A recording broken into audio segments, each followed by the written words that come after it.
Guys, আমরা যে ম্যাগনেটের যে মেজারমেন্টটা তোমাদেরকে দেখিয়েছিলাম যে কিভাবে আমরা করেছি বা কিভাবে আইডিয়া করেছি, তো এটা হচ্ছে সঠিক, মানে সঠিক পদ্ধতি বা সঠিক, একদম সঠিক হয়েছে। কারণ আমরা যে একদম ফার্স্টেই কি করেছি, ঝালাই করে নিয়েছি। কিন্তু মানে মেজারমেন্ট যেটা করেছি ভুল হয়েছে না ঠিক হয়েছে আমি কিন্তু একবারও এইটা ভাবিনি এই ব্যাপারটা নিয়ে।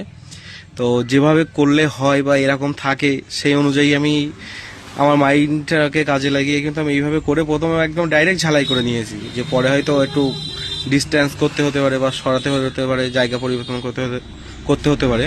এভাবে কিন্তু আমি একবারও ভাবিনি। তো আমি ডাইরেক্ট ঝালাই করে নিয়েছি, কিন্তু নেওয়ার পরে আমি ম্যাগনেটটা লাগিয়ে এখন আমি একবার স্টার্ট করার চেষ্টা করলাম আর একদম 100% স্টার্ট হয়ে গেছে। তো আমরা দেখো টোটালে টাইট দিয়ে নিয়েছি ম্যাগনেটটাকে, এবং ওই একবারই ঝালাই করেছিলাম, কিভাবে করেছিলাম তোমাদেরকে সবটা দেখিয়েছি। তো এটা লাগিয়ে নিয়েছি, আমি এবার কমপ্লিট লাগিয়ে তোমাদেরকে ডাইরেক্ট একবারেই দেখাবো, বেশি ভিডিওটা বেশি লম্বা করবো না, ঠিক আছে?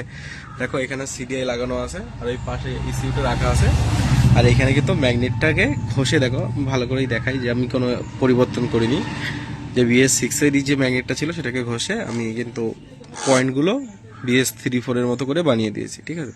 তো চলো এই সাইটের কভারটা মানে কমপ্লিট লাগানো যায়। গাড়িতে যেহেতু মোবিল নেই, আমি শুধুমাত্র স্টার্ট করে একটু দেখে নিয়েছি যে স্টার্ট হচ্ছে কিনা। এবার তোমাদেরকে দেখাবো, এটা টোটালি রেডি করে মোবিল দিয়ে তোমাদেরকে দেখাবো। তো চলো এটা লাগিয়ে নিই।